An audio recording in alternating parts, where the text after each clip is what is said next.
Notre Dieu est bon, Amen. Amen. Amen. Oui, on peut s'asseoir tout le monde. Alors, on va commencer par un mot de prière, ensuite on va enchaîner avec la prédication ce matin. Amen. Seigneur, je veux te remercier. Mais premièrement, je veux te remercier pour c'est le temps de louange qu'on a eu, Seigneur. Merci d'être présent parmi nous. Merci pour ta présence qui est tangible. Et Seigneur, merci pour les dons que tu as donnés à tous et chacun, Seigneur. C'est ceux qui, on voyait plus ce matin, ceux qui étaient à l'audiovisuel et ceux, Seigneur, qui étaient en train d'amener la louange ce matin. Seigneur, merci pour ces dons que tu as donnés. Merci parce que, Seigneur, ils utilisent ces dons pour ta gloire.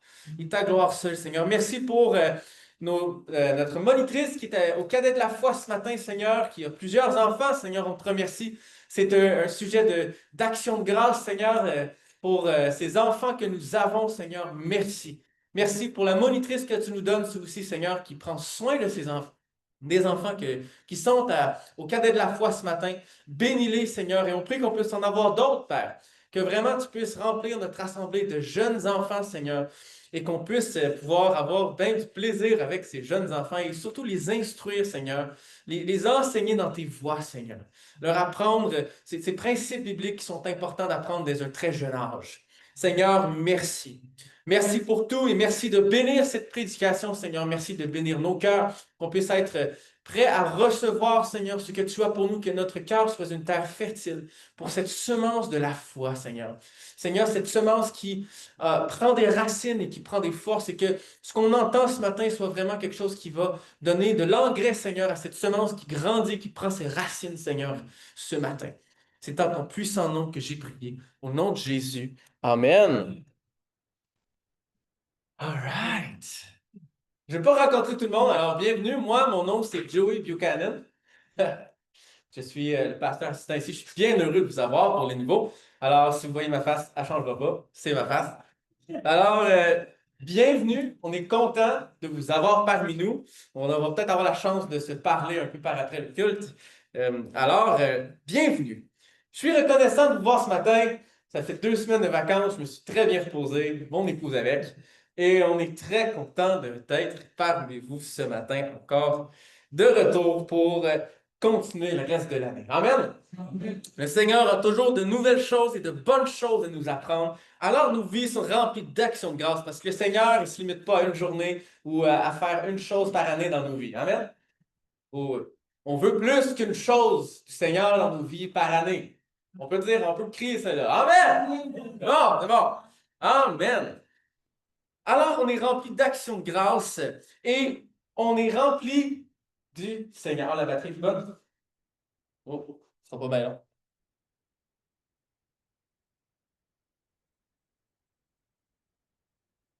Excusez.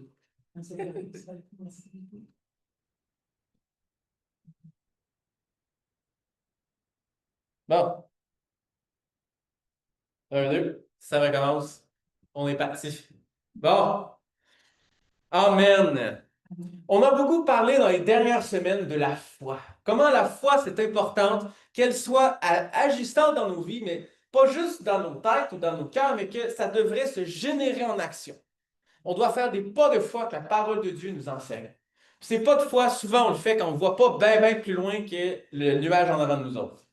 On prend les pas de foi, on suit la conviction que Dieu nous donne, et on dit, OK, Seigneur, je prends un pas de foi et on va aller de l'avant. Le Seigneur nous donne une direction, on écoute et par la foi, on avance. Par la foi, on peut prier pour des miracles, on peut prier pour des guérisons, et par la foi, on œuvre pour le Seigneur. Amen. C'est ce qu'un bon disciple du Seigneur fait. Chacun à sa manière, bien entendu. Alors, le sujet de la foi, on voit que dans le cœur du disciple, le cœur d'un enfant de Dieu doit prendre une place importante. On parle de la semence de la foi, on parle de la foi en action. La foi est là au début et là tout au long de la vie du chrétien. Mais il ne faut pas oublier un autre aspect très important qu'est la parole de Dieu. La parole de Dieu est là pour instruire notre foi, pour diriger notre foi, si on veut, en quelque sorte. Parce qu'à fur et à mesure qu'on lit ou relit la Bible, pour ceux qui sont des passionnés, qui ont lu la Bible plusieurs fois déjà, il y a toujours quelque chose de nouveau qui saute à l'œil. Toujours quelque chose de nouveau qui va venir nous toucher. qui va parvenir au fond de notre entendement, qu'on a vu l'année dernière, donc qui parvient à notre cœur et qui, par la foi, on peut ensuite mettre en action. Amen. Alors, on parle ici de la foi, mais de la parole de Dieu qui joue un rôle important ensemble. C'est comme une danse. On ne peut pas danser toute seule, ça va bien mal. Alors, la foi est la parole de Dieu qui joue un aspect important. Et dans l'aspect de la parole de Dieu ce matin, on va explorer le fait de garder la parole de Dieu près de nos cœurs et de la méditer. On la voit, ces deux mots-là, on les voit plusieurs fois dans la Bible. On le voit plusieurs fois. Et on va regarder ce que c'est de garder et qu'est-ce que c'est de méditer. Surtout de méditer la parole de Dieu. On lit la parole de Dieu. On essaye, si on veut, pour certains, de la mémoriser, la parole de Dieu. Ou, à force de la lire, on vient à connaître la parole de Dieu. On connaît des versets par cœur. N'est-ce pas? Oui. Et ces versets, ça mijote. Ça mijote. Ça passe une fois de temps en temps. Des fois, on a des bulles. C'est peut-être que moi, quand je travaille de mes mains, souvent, oh, là, j'ai une petite bulle qui pop. Là, hey! Je viens de comprendre un verset un peu plus. On a vu qu'il y a deux aspects à la foi qui sont importants. Romains 10, verset 17 nous dit que ainsi la foi vient de ce qu'on entend, et ce qu'on entend vient de la parole de Dieu. Entendre, ça vient de la parole de Dieu, de Christ. La parole de Christ. C'est Paul qui écrit ici. On s'entend. On s'entend. On n'a pas vu Jésus physiquement sur terre en train de faire son ministère. C'est vrai, les apôtres étaient les témoins oculaires de Jésus qui faisait son ministère. Paul ici est en train de parler ici en quelque sorte, quand Jésus est venu faire son ministère, les disciples ont vu et entendu tout ce que Jésus a dit. Eux autres l'ont entendu, et une fois, lorsque il y a eu la mort et la résurrection de Jésus et le Saint-Esprit est venu, les disciples se sont mis à réétudier l'Ancien Testament à la lumière de Jésus-Christ. C'est pour ça qu'il y a un gap, si on veut, ou un certain nombre de temps avant que les écrits des apôtres soient écrits et la venue du Seigneur. Il y a eu on a réétudié, si on veut, l'Ancien Testament à la lumière de Jésus-Christ. Parce que Jésus est venu accomplir la loi, est venu accomplir les choses de l'Ancien Testament. Et nous, on vit dans la nouvelle alliance aujourd'hui. Alors, Paul ici, Paul est en train d'enseigner, il dit, non, non, on parle des paroles de Christ. Je parle au travers de mon chapeau ici, mais je ne serais pas étonné de savoir que dans ceux à qui Paul et aux Romains, Paul est en train d'enseigner ici, il y en a plusieurs qui avaient entendu Jésus parler en quelque part dans leur vie. Paul, il ne parle pas des centaines d'années après Jésus, là. Non. Paul ici parle à des gens qui fort probablement avaient entendu parler de Jésus, savaient que Jésus était mort à la croix, ou du moins que quelqu'un était mort à la croix. Et Paul est en train d'enseigner quelque chose d'important ici. Il s'enseigne à une église. Ils sont au courant de Jésus-Christ qui a été crucifié à la croix, qu'il était le Messie. Ils sont très au courant. On parle d'entendre et de comprendre. Ainsi, la foi vient de ce qu'on entend, et ce qu'on entend vient de la parole de Christ. Pour nous, aujourd'hui, la parole de Christ, on la retrouve dans la Bible. Amen. Les disciples du Seigneur nous ont rapporté ces paroles de Jésus-Christ. Maintenant, je ne vais pas vous décevoir, mais ce n'est pas toutes les paroles de Jésus-Christ, parce que même Jean va dire que si on avait rapporté toutes les paroles, tout ce que Jésus avait fait, on n'aurait pas assez de livres. On n'aurait pas assez de, je ne sais pas combien de pages qu'il y a dans le Nouveau Testament, mais ça ne serait pas assez. Il en manque. On parle d'entendre le message de Christ, les enseignements de Christ, et surtout de comprendre le message de Christ. Ça ne sert à rien de venir à l'Église, d'entendre prêcher sur la parole de Dieu, ou même la lire à la maison, puis pas se casser la tête à essayer de la comprendre. Ou pas demander de l'aide au Saint-Esprit pour dire « J'ai besoin d'aide pour comprendre davantage la parole de Dieu. » Amen. On a besoin de l'aide du Seigneur pour faire ça. On a besoin de garder et de méditer la parole de Dieu, le message de Christ, les paroles de Christ. On doit faire cela. C'est pas juste de pencher notre oreille pour entendre et comprendre, c'est de la méditer. C'est de ne pas l'éloigner de nous si on veut. C'est de la garder près. Garder et méditer sont deux choses qui sont super importantes dans la vie du chrétien. Amen. Amen. C'est bon, on s'entend là-dessus. C'est ce à quoi nous sommes appelés. La parole de Dieu, les paroles de Christ, on les a aujourd'hui. On en a, parce qu'on ne les a pas toutes, mais on a les paroles qui peuvent percuter la vie d'une personne qui ne connaît pas, qui ont percuté notre vie. On peut tourner ensemble dans Josué chapitre 1, versets 1 à 8. On voit ici où c'est l'Éternel qui parle à Josué, qui lui dit de garder, de méditer. On voit ici au début du passage que l'Éternel promet des choses à Josué, à la nation d'Israël. L'Éternel a promis certaines choses et on voit ici une certaine partie où est-ce que Josué doit obéir ici. Le Seigneur ne fait pas juste promettre et dire « je te les ai donnés, fais-en ce que tu veux ».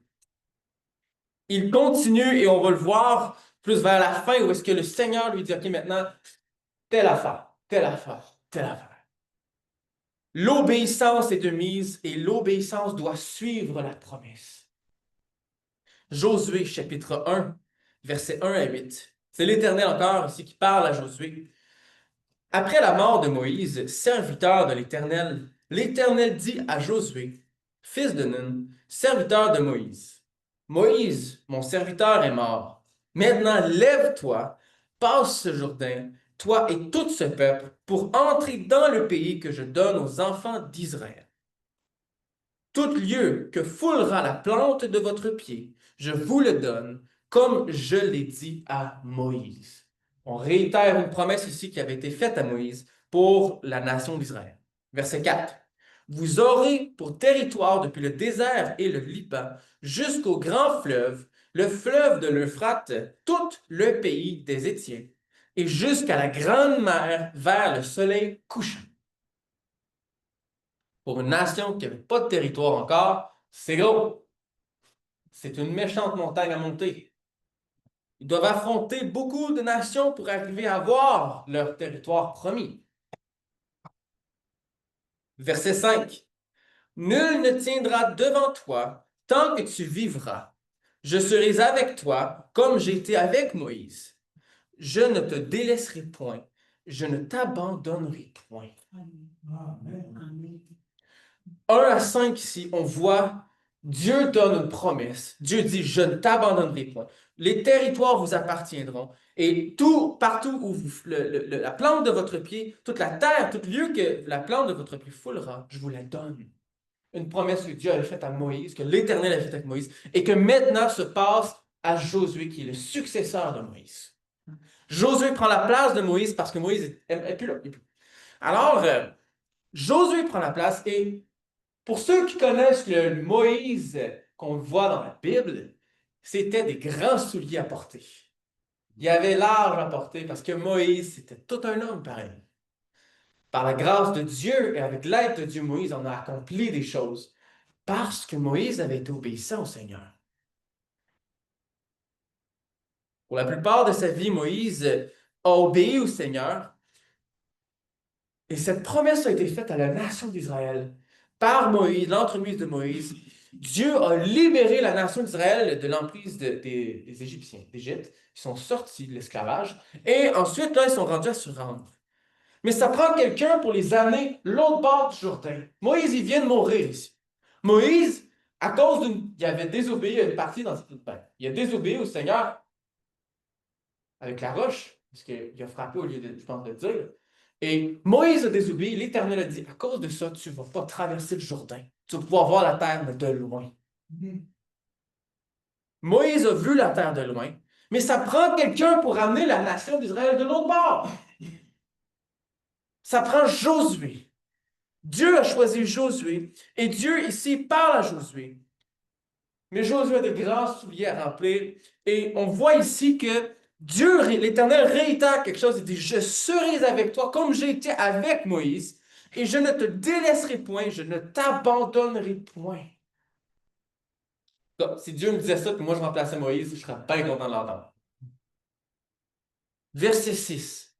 Fortifie-toi et prends courage, car c'est toi qui mettras ce peuple en possession du pays que j'ai juré à leur père de leur donner.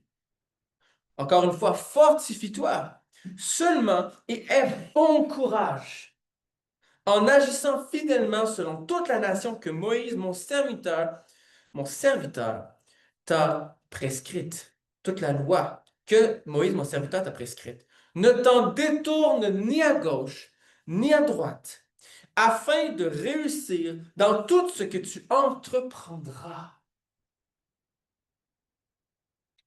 Ne t'en détourne ni à droite, ni à gauche, afin de réussir dans tout ce que tu entreprendras. C'est une grosse promesse. Tout le monde veut réussir dans tout ce qu'ils vont entreprendre. Josué aussi. L'obéissance doit suivre la promesse. Amen. Alors, Josué ici, tout, s'il ne se détourne pas de la loi que Dieu a donnée à Moïse, ni à gauche, ni à droite, tout ce qu'il va faire, tout ce qu'il va entreprendre va réussir. Verset 8. Que ce livre de la loi ne s'éloigne point de ta bouche. Médite-le jour et nuit pour agir fidèlement selon tout ce qui y est écrit. Car c'est alors que tu auras du succès dans tes entreprises, c'est alors que tu réussiras. Amen. On voit ici que oui, Dieu parle l'Éternel parle à Josué et lui dit, fortifie-toi. Mais il dit surtout de ne pas laisser ce livre de la loi s'éloigner de lui. Garde-le. On parle de garder près ici. Pas compliqué. Garder près. Le Seigneur ne peut pas être plus clair que ça. Pas être plus clair. Et le Seigneur lui dit, garde-le. Détourne pas ton regard de ça. N'éloigne point ta bouche. Médite-le jour et nuit pour agir fidèlement selon tout ce qui y est écrit. Médite-le jour et nuit afin, pour agir, fidèlement selon ce qui y est écrit. Il doit méditer. Premièrement, garder ce livre de la loi. Ensuite, le méditer jour et nuit. Afin que, pour agir fidèlement, selon tout ce qui y est écrit. Agir fidèlement vient après l'avoir médité. Agir fidèlement à ce qui est écrit dans le livre de la loi vient après l'avoir médité jour et nuit. On ne parle pas juste de lire la Bible. On n'est pas en train de parler, de dire, de juste, on va afficher quelques versets dans notre mur, faire quelques affaires, faire ci, bien qu'on les voit. Mais si on ne s'arrête pas, si on n'essaie pas de méditer, fort probablement qu'on va l'oublier. Et comment est-ce qu'un chrétien peut marcher fidèlement selon ce qui est écrit dans la parole de Dieu s'il ne la médite pas? On parle du livre de la loi et pour nous aujourd'hui, ce livre, Jésus a accompli la loi à la croix. Amen. On est dans la nouvelle alliance. Mais Jésus marche d'une certaine manière. Jésus marche et nous fait grâce. Mais Jésus nous appelle à être à sa suite, de marcher dans ses pas. Être un disciple de quelqu'un, c'est pas juste dire « je le suis ». C'est être à sa suite. C'est d'apprendre de cette personne. Un des termes qu'on utilisait à l'époque, c'était rabbi, qui m'a dit enseignant. Il m'enseigne la manière de marcher, la manière de faire les choses, d'enseigner.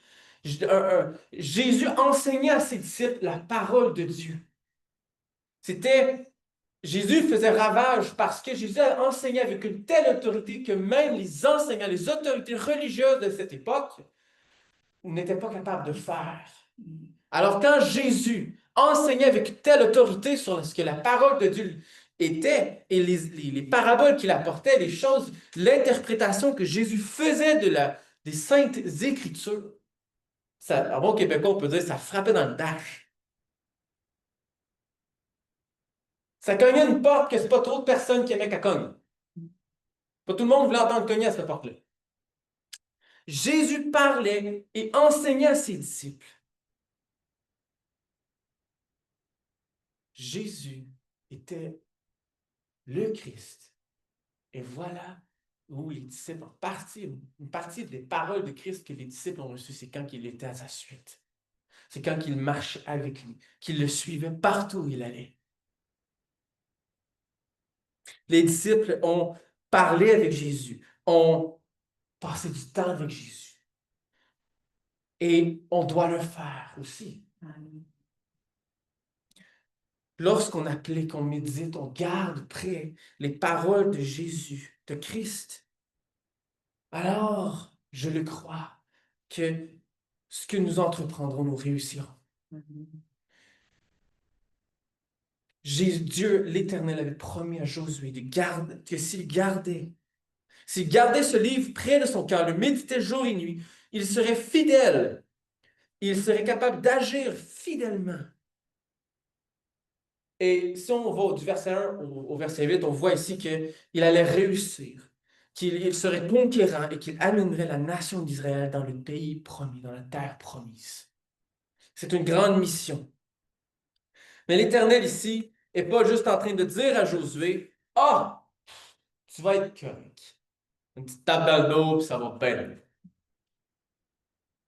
Il encourage Josué. Il dit, « Tiens bon, garde courage. Tiens-toi fort. Relâche pas. » Il dit ici, donc, fortifie-toi, prends courage. Il redit encore, fortifie-toi et aie bon courage. Dieu sait très bien ici que Josué a des gros souliers à remplir. Il faut qu'il porte des gros souliers. Il doit mener à terme la mission que Dieu lui donne. En partie. Ici, Moïse était d'amener la nation d'Israël dans la terre promise. Moïse, avec la nation d'Israël, en a conquis aussi des nations. Parce que fallait qu'à un moment donné, Moïse devait passer à travers certaines villes parce que c'était beaucoup moins long le passage et la ville a refusé. Il a dit, ben, c'est soit on passe, soit on va aller en guerre et on va gagner. Je le mets dans mes mots. OK? Et l'Éternel leur a donné le succès. Ils ont réussi. Ils ont eu la victoire parce que l'Éternel était de leur côté. Moïse gardait ses paroles. Ce livre de la loi, Moïse le gardait, le savait, et obéissait au Seigneur et pouvait agir fidèlement au Seigneur. Josué veut faire la même chose. Et l'Éternel appelle Josué à faire la même chose. Et il promet de le bénir dans tout ce qu'il va entreprendre, mais que le livre de la loi ne s'éloigne point de ta bouche.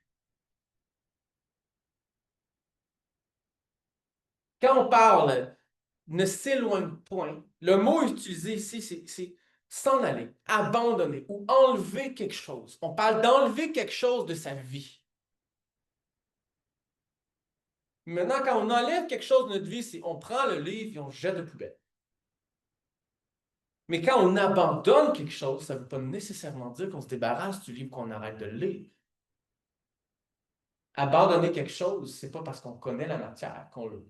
Si on n'applique pas la matière qu'on reçoit, en quelque sorte, on n'est pas en train d'agir fidèlement, mais pas juste ça, on n'est pas en train de garder la parole de Dieu. On peut la garder physiquement sans qu'elle ait un impact dans nos cœurs. On se comprend? On peut avoir le format papier, noir sur blanc, écrit, et que ce livre n'a aucun impact dans nos vies. On peut l'avoir et juste le mettre dans la bibliothèque et dire, ma bibliothèque est pleine de livres. J'ai l'air connaissant. Mais si on ne prend pas le temps de garder, de méditer, mais de garder ici, c'est important. C'est de chérir quelque chose aussi. On ne fait pas juste garder les enfants près, puis on les laisse faire ce qu'ils veulent. La maman chérit beaucoup les enfants. Le papa amène une certaine discipline à la maison, mais il chérit ses enfants aussi. À une différente manière, parce que la relation père-enfant et mère-enfant n'est pas pareille. Le Seigneur a donné des dons à tous et chacun qui sont différents, et c'est bon. C'est très bon, et c'est beau. Mais ici, on parle de ne pas laisser quelque chose s'éloigner aussi. C'est pas juste de ne pas éloigner quelque chose, mais c'est de ne pas laisser quelque chose s'éloigner. On vit dans un monde charnel. Et le monde, et les chrétiens aussi, ont cette forte tendance, et ça s'applique à nous aussi d'ailleurs, les amis, une forte tendance à éloigner ce qui leur fait le meilleur, le plus de bien. C'est comme si c'est instinctif. Dieu est notre plus grand bien. Amen. Dieu est notre plus grand bien. Pourtant, la majorité une bonne partie, je ne dirais pas la majorité parce que j'aime pas ce terme quand on parle de la foi, mais une partie, si on veut, de la population, par exemple, du Québec, passe son temps à rejeter, à éloigner le message de Jésus-Christ dans leur vie. Pourtant, c'est ce qui leur ferait le plus grand bien. On parle de ne pas abandonner. En tant que chrétien, il ne faut pas abandonner, il faut garder et conserver et aussi méditer. On parle de méditer ici. Et pour ma part, j'étais sûr qu'on disait méditer, on va lire, on va méditer, c'est quelque chose qui doit mijoter. À un moment donné, je vais venir à comprendre ces affaires-là. Mais le terme ici, euh, le terme hébreu utilisé pour méditer ici ne veut pas juste dire de méditer. Quand on parle de méditer, c'est de dire, de penser, de parler, de proclamer. On n'est pas juste en train de rester dans nos têtes ou dans nos cœurs ici, puis dire Seigneur, que ce message s'applique à mon cœur et que vraiment que je puisse voir un changement et agir fidèlement. Non, non, on parle de dire, on parle de proclamer, on parle de penser aussi. C'est vrai que ça partit. Mais surtout, dire, parler, proclamer. 3 sur 4 des mots veulent dire quelque chose qui parle avec tes lèvres et une voix qui sort, qui dit quelque chose que tu as vu dans la parole de Dieu. On voit des actions aussi. Agir fidèlement. Donc, on ne laisse pas la parole de Dieu s'éloigner de nous et on la médite. On peut prendre dans notre temps personnel des temps pour méditer la parole de Dieu, pour la lire, pour que vraiment elle s'applique à nos vies. Prier qu'elle s'applique à nos vies. On peut la dire pour mémoriser, on peut la dire dans nos temps de prière, la dire à voix haute ou dans nos conversations. On peut en parler au sujet de la parole de Dieu. C'est aussi méditer. Nombre de fois que des choses que je ne comprenais pas dans la parole de Dieu et qu'en ayant des conversations, je suis venu à comprendre quelque chose de nouveau. L'aspect important de la communauté, l'aspect important de notre assemblée. Amen. Et on parle aussi de proclamer. On parle de prêcher, mais je suis convaincu ici qu'on parle de propager le message de l'Évangile. On ne parle pas juste de méditer dans les 4 murs avec la porte fermée de notre chambre et de méditer dans le lieu secret, bien que ça a son aspect très important de la parole de Dieu. Amen. Mais on parle d'une action. Et on voit ici qu'après avoir, dans le verset 8, l'Éternel dit que le livre de la loi ne s'éloigne point de ta bouche.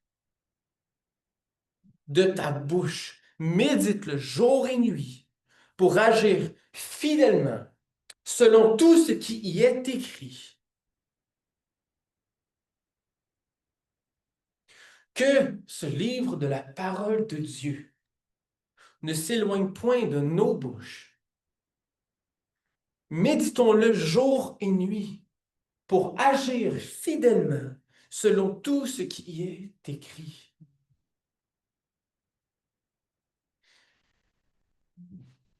Il ne faut pas abandonner. Comme l'Éternel est en train de dire à Josué de ne pas abandonner. Nous de même, on ne doit pas abandonner la parole de Dieu. Amen. Et c'est un défi.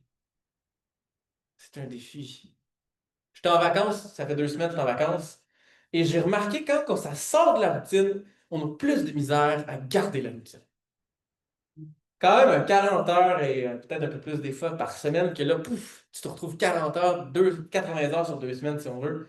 Et il faut que tu te retrouves en quelque part dedans, tu fais plein d'activités, plein d'affaires. Et la tendance est vraiment tu mets la routine de côté pour vaquer à autre chose. C'est les vacances, tu changes le mal de place. Mais le danger là-dedans, c'est de laisser de côté les choses qui sont importantes. Comme garder la parole de Dieu si on veut et méditer la parole de Dieu. Les vacances peuvent être une opportunité de parler de la parole de Dieu, de proclamer la parole de Dieu, de dire, de penser, de rapprocher la parole de Dieu. Ça peut être une autre opportunité aussi de s'en éloigner. On doit faire attention et garder nos cœurs de l'éloignement de la parole de Dieu qu'on peut avoir. Et la triste réalité, chers frères et sœurs, c'est que souvent on s'éloigne de la parole de Dieu et on ne le remarque même pas. On ne le remarque pas. On s'éloigne de la parole de Dieu sans remarquer. Des fois, on va la lire et finalement, on est comme ah, ben je l'ai lu, tching, une tâche accomplie dans la journée. C'est beaucoup plus qu'une tâche.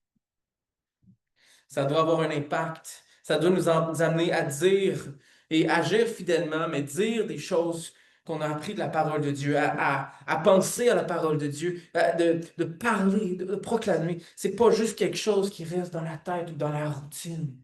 C'est quelque chose qui doit nous suivre dans tous les aspects de nos vies. Amen. Et Jésus nous a laissé sa parole pour une raison.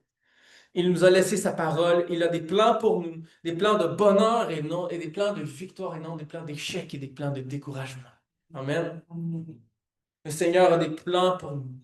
Et c'est des bons plans pour notre bien. Peut-être pas les plans que nous on avait au départ.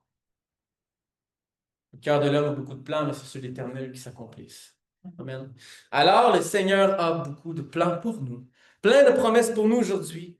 Et le Seigneur nous dit ce matin, c'est vraiment ce que j'avais à cœur, c'est que hey, j'ai des plans pour vous, des plans de bonheur et des plans de victoire, des plans de joie, de grande joie. Mais prenez courage. Éloignez pas vos cœurs et vos oreilles de ma parole et de mes instructions. Gardez courage et persévérez. Méditez ma parole jour et nuit.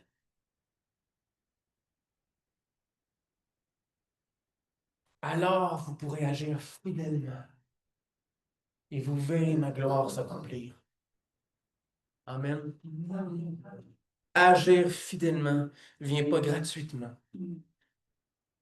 Alors l'Éternel nous transmet ce message ce matin.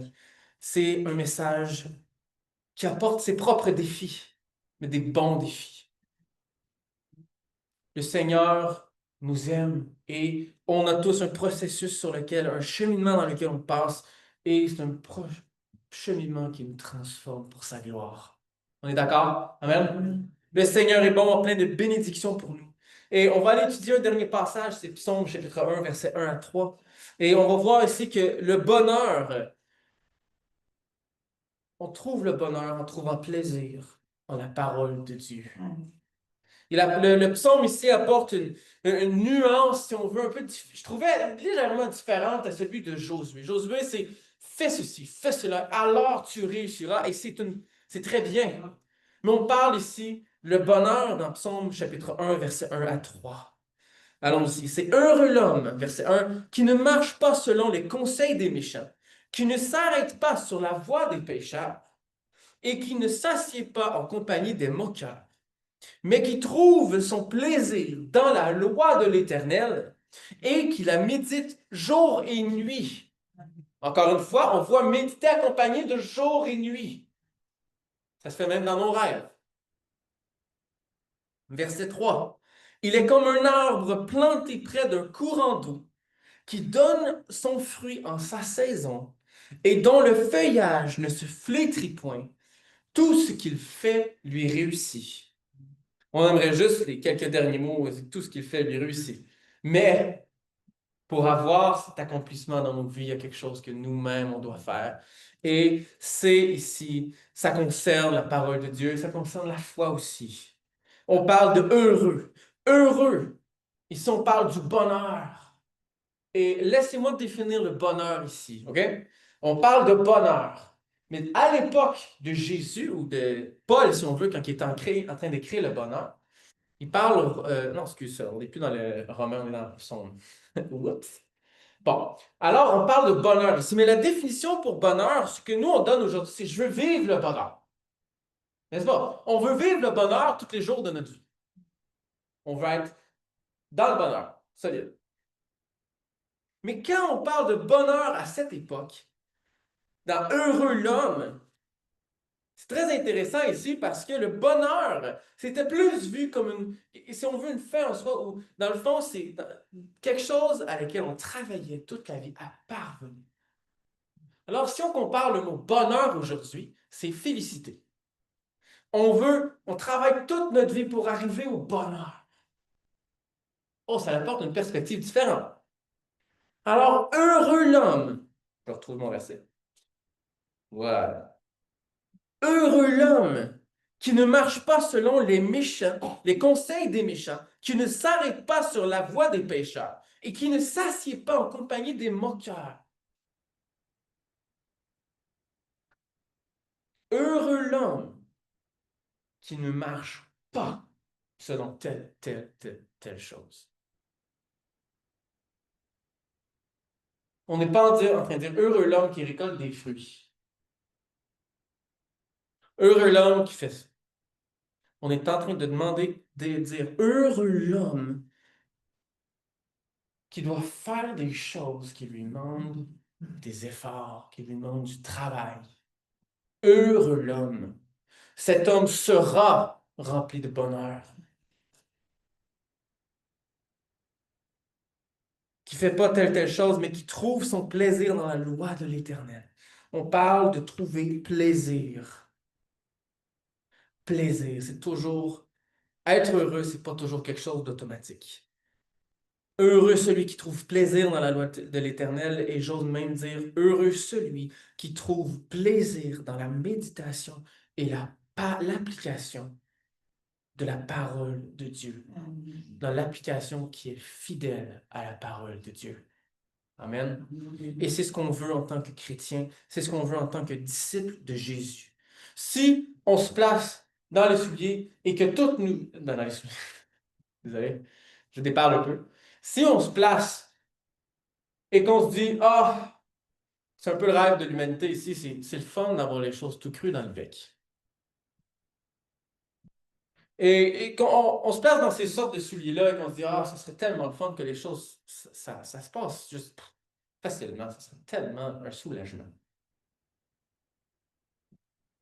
Pas à long terme, peut-être à court terme. Mais à long terme, là, ça ne portera pas de fruits. On va devenir des ingrats. On va devenir des personnes qui ne sont pas capables d'apprécier ce qu'on a dans la vie finalement. Parce que le bon travail de quelque chose nous amène à apprécier une certaine chose. Le fruit, on l'apprécie une fois qu'on a travaillé pour. C'est vrai. Quand on travaille, on a bâti notre pergola 2 fois cette année. C'est un événement marquant pour moi. Pas juste moi. On l'a bâti 2 fois. C'était pénible la deuxième fois. Surtout quand tu visses un pieu qu'il faut visser dans le sol et qui brise. Quand il est 36 pouces dans le sol. Plaisant. On l'a bâti 2 fois. Ça nous a pris des efforts. Mais aujourd'hui, on peut profiter de nos lumières qui sont accrochées sur notre chère pergola, avec notre toile qui est accrochée juste par-dessus des tables. On peut profiter d'un beau repas avec la piscine, se baigner le soir si on veut. On peut faire des choses, on peut récolter des fruits qu'on a semés en quelque sorte. On ne va pas récolter plusieurs piscines, ça ne me tente pas. On va récolter une bonne piscine où on peut se baigner. Oui, amen. Et ça a pris des efforts. Et aujourd'hui, on récolte un certain bonheur parce qu'on peut profiter de notre piscine. Entends? Ouais, je l'ai bâti avec mon frère, c'est mon voisin. Alors, on a bâti ça. Et on était fiers à la fin, on s'est dit, ah mon Dieu, que c'est beau. Et aujourd'hui, on peut profiter, on peut accueillir des amis, on peut accueillir de la famille, avoir du fun, et on a la toile pour les enfants, si on veut, ça donne un peu d'ombre, si on veut, et c'est plaisant. On peut avoir du bonheur dans ce qu'on a, on a travaillé pour. Et on récolte en quelque sorte un fruit du travail qu'on a fait. Et le Seigneur ici, c'est un peu la même chose. Garde, médite la parole de Dieu. Et on veut agir fidèlement. Et c'est vraiment ce qui est important ici, c'est la fidélité dans nos actions. On ne veut pas agir de manière qui est erronée ou qui n'est pas de Dieu. Si on agit d'une manière qui ne glorifie pas le Seigneur, on est dans le champ. On est pas mal dans le champ. On veut agir fidèlement. Et on m'a appris quelque chose à l'école, c'est on a la foi, la raison, si on veut, la pensée ou le cerveau, si on veut, je l'ai comparé au cerveau, ça m'aide à comprendre une nouvelle image quand j'étais aux études pour mémoriser à faire. Donc la foi, la raison et la foi qui revient après. Et mon professeur nous a dit, essayez de l'expliquer cela. Personne n'a réussi à l'expliquer, sauf le professeur. Le professeur nous dit, c'est parce que tout commence par la foi. Quand tu viens, tu reçois la semence de la foi et le message de l'Évangile, par la foi, tu l'acceptes aussi. Il y a la foi qui t'est partagée, la foi que tu acceptes. Tu fais un pas de foi en l'acceptant. La foi est partout là-dedans. Alors, la foi ici, tu l'apprends, mais après ça, ça prend la parole de Dieu pour que ta foi mature. Ça prend l'application fidèle de la parole de Dieu, ça prend la méditation jour et nuit de la parole de Dieu dans nos cœurs, dans nos têtes. Il faut absorber la parole de Dieu et ensuite, on a la foi qui revient. Ça l'instruit notre foi. Foi, connaissance, foi, connaissance, foi, connaissance. Ça se répète. Alors, la connaissance qu'on a vient instruire notre foi. Et tranquillement, on est transformé à l'image de Dieu. Amen. Mais c'est ce qu'on veut. Et je vous encourage ce matin.